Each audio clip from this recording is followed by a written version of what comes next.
كتير بنزهق من وصفات الدجاج التقليديه سواء كان المحمر او المشوي، وبنحس ان احنا محتاجين ان احنا ناكل الدجاج بشكل مختلف شويه. دايما بندور على تتبيلات مختلفه سواء للشوي او القلي. النهارده انا جايبه لكم وصفه دجاج مطبوخ غنيه بالبهارات وفي نفس الوقت طعم الدجاج الاصلي واضح وجميل. بيسموها يخنه بلاو او الدجاج المطبوخ مع الارز في حله واحده. انا كنت باكل دايما الوصفه دي في دبي في المطاعم اللي بتقدم البرياني والمندي والرز البخاري والحاجات دي، يعني هي من ضمن الوصفات اللي مندرجه تحت البرياني والحاجات دي كلها.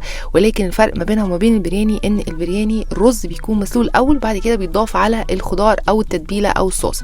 في الوصفه دي احنا هنطبخ كل حاجه مع بعضها في حله واحده وبخطوات تخلي الرز مفلفل وطعم الفراخ يكون جميل وفي نفس الوقت مش غرقان بالبهارات. بس قبل ما نبتدي الفيديو، لو اول مره تشوفوني انا اسمي نادية، ما تنسوش تشتركوا في القناه ولايك وشير لو عجبكم الفيديو. اول حاجه احنا ممكن نستخدم في الوصفه دي دجاج بدون الجلد للناس اللي ما بتحبش الجلد، وممكن تستخدموا الدجاج بالجلد زي ما هو.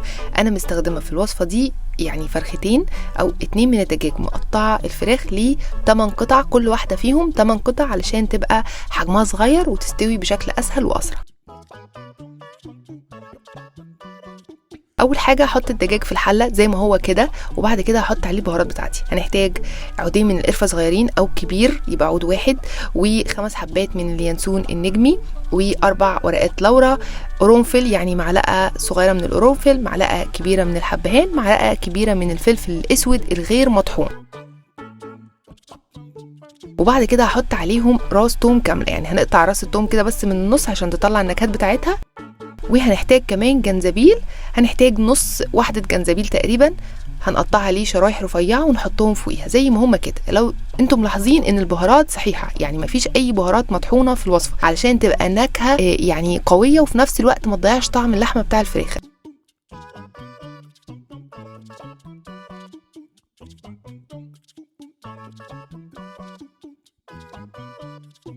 هنزود عليهم ملح، غطيتها بالميه وبعد كده حطيتها على النار علشان تغلي او تستوي. هتاخد تقريبا على النار تلت ساعه على نار متوسطه وهي متغطيه، مش اكتر من تلت ساعه لان الفراخ هتنزل تاني في الحراره وهتكمل سوا بعد كده.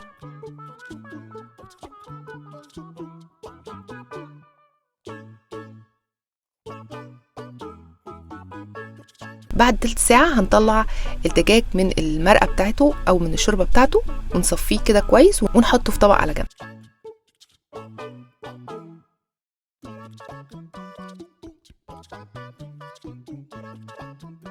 صفيت الشوربة، يعني انا مش عايزة اي بهار من البهارات دي تنزل في المرقة بتاعتي او في الشوربة بتاعتي، وحطيتها على جنب. وبكده بقى عندي الدجاج والشوربه جاهزين. دلوقتي بقى هنجهز المرقه بتاعه الوصفه او التتبيله بتاعه الوصفه. هنحتاج بصلايه كبيره مقطعه جوليان،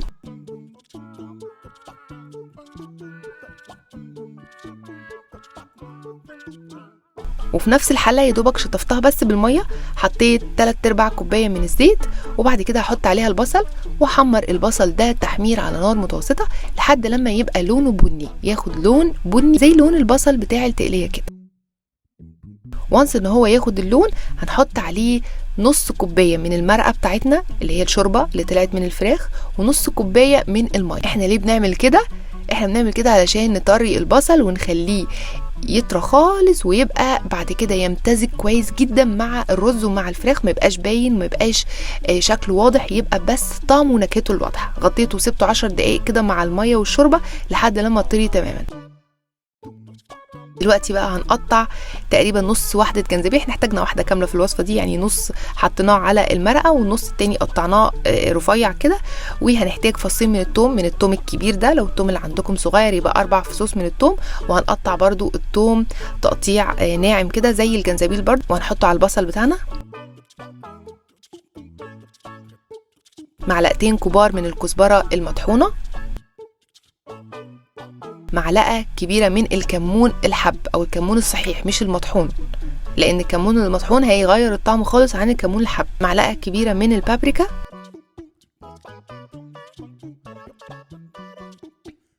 نص واحده جوز الطيب. طبعا عارفه ناس هتقولي جوز الطيب، انتوا حرين، البهارات دي ترجع لكم.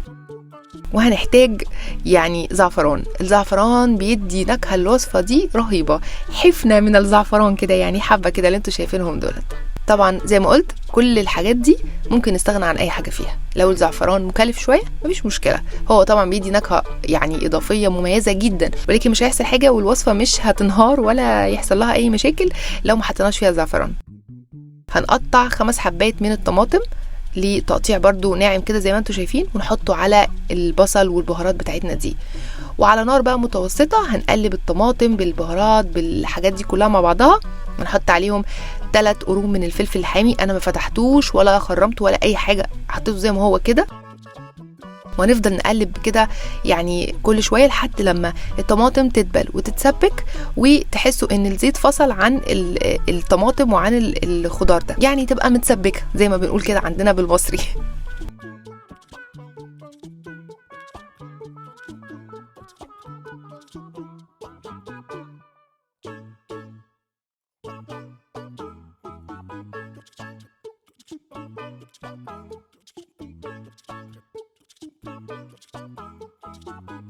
بعد كده حطيت عليها الفراخ، اديت لها تقريبا كده في التسبيكه دي، حطيت عليها 3 كوبايات من مرقه الشوربه بتاعتنا اللي احنا طلعناها منها، وهسيبها علشان تغلي غلوه واحده. وانس انها تغلي هحط عليها الرز بقى انا مستخدمه 3 كوبايات من الرز البسمتي. الرز انا غسلاه كويس جدا ونقعاه في الميه لمده تقريبا نص ساعه، وبعد كده بصفيه من الميه دي وبحطه على الفراخ وهي بتغلي، يعني هي بس بتاخد غلوه وبعد كده بحط عليها الرز اوريدي امتص السوائل وامتص الميه ومش محتاج ياخد وقت طويل في السوا.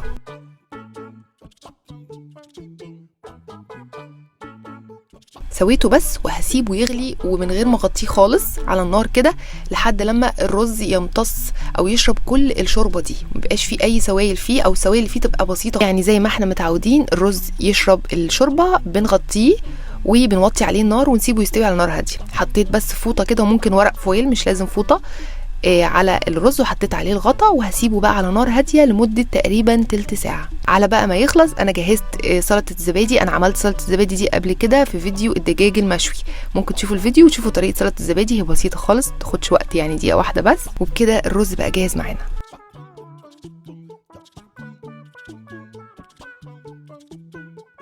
ما تسيبوش بقى الرز جوه الحله كتير، وانس ان هو يستوي يا دوبك تطلعوه وتغرفوه علشان ما يلزقش في بعضه ويبقى معجن. وانس ان انتوا هتغرفوه هتلاقوه مفلفل معاكم وجميل. طريقه التسويه دي حلوه جدا، هتخلي الرز مفلفل والفراخ طعمها يجنن والاتنين شاربين من طعم بعض.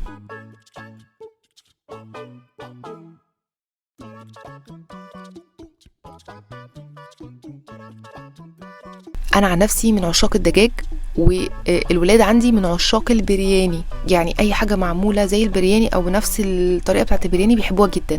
الوصفه دي كانت نمبر 1 عندهم، يعني التقييم من 1 ل10 دي رقم 1، برياني بقى بعديها رقم 2. فعلا طعمها كان حلو جدا. الدجاج عشان مطبوخ مع الرز فكان طعم الرز شارب فعلا من الدجاج، وكان طعمهم الاثنين حلو جدا. الفراخ كانت مستويه او نكهه البهارات اللي فيها مش قويه لدرجه ان احنا مش قادرين ناكلها ومش حاسين بطعم اللحمه او مش حاسين بطعم الفراخ، لا البهارات الفريش اللي احنا حطيناها وفي الاخر صفيناها وحطيناها بعيد وشلناها من الشوربه كانت مخليه فعلا طعم الاكل جميل شارب من البهارات وفي نفس الوقت مش غرقان بالبهارات. انا متاكده ان الوصفه دي لو جربتوها هتعجبكم جدا، متاكده ان انتوا هتعملوا سيف للفيديو ده وان هترجعوا له كل ما الوصفه دي هتوحشكم. اللي هيجرب الوصفه دي اكيد هيعملها تاني. وبس كده، اتمنى ان الوصفه تكون عجبتكم واتمنى ان الفيديو يكون عجبكم، واشوفكم ان شاء الله المره الجايه فيديو جديد.